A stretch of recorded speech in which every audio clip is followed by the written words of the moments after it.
Hi friends, യാത്രകൾ എന്നെ കാഴ്ചകളുടെ പുറകിൽ മാത്രമല്ല കഥകളുടെ ഉള്ളിലേക്കും കൊണ്ടുപോയിട്ടുണ്ട്. ഇന്ന് കടൽ പറയുന്ന അലയൊലികളിലെ ജീവിതം കണ്ടു നോക്കാം. ചാവക്കാട് പുത്തൻ കടപ്പുറം. കാർമേഘങ്ങൾ ഒരു തടസ്സമായി നിൽക്കുന്നു. കടൽ മന്ദമായി ആഴങ്ങളിലേക്കുള്ള ഒളിച്ചോട്ടം പോലെ ശാന്തം. പക്ഷേ ഈ കടൽക്കരയിലെ ജീവിതങ്ങൾ അത്ര ശാന്തമല്ല. മഴയിൽ കിളിർന്ന പൂഴിമണലിൽ ചവിട്ടി നിന്ന് രണ്ട് മുതിർന്ന കൈകൾ, പോര് മുറിയുന്ന കൈകൾ, പഴയ വലകൾക്ക് വീണ്ടും ഉന്മേഷം നൽകുകയാണ്. ദിവസവും കടലിലിറങ്ങുന്ന ജീവിതമാർഗം ഇതാ ഇപ്പോൾ ആഴ്ചയിൽ 2 ദിവസം മാത്രമായി ഒതുങ്ങിയിരിക്കുന്നു. വേറെ തൊഴിലൊന്നും ഇവർക്കറിയില്ല. അറിഞ്ഞത് ഈ കടൽ, ഈ നൂൽ, ഈ വലകൾ മാത്രം. ഇവർ വെറും തൊഴിലാളികളല്ല. അവരുടെ കൈകളിൽ ഉറങ്ങുന്നത് സ്വന്തം കുടുംബത്തിനുള്ള നാളെയുടെ പ്രതീക്ഷയാണ്. ആ പഴയ മീൻപിടുത്തം ഇപ്പോൾ ഒന്നിനും മതിയാകുന്നില്ല.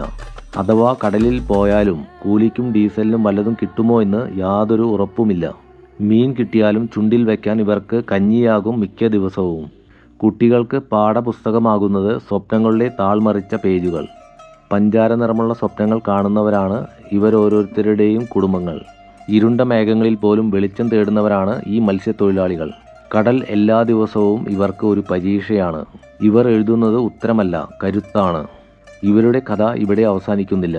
അതിൻ്റെ ദിശ തീരുമാനിക്കേണ്ടത് ഇവിടുത്തെ ഭരണാധികാരികളാണ്.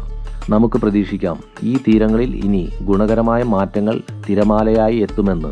വീഡിയോ ഇഷ്ടപ്പെട്ടാൽ സബ്സ്ക്രൈബ് ചെയ്യണേ. അപ്പോൾ എല്ലാവർക്കും ഒരു ഗുഡ് ബൈ.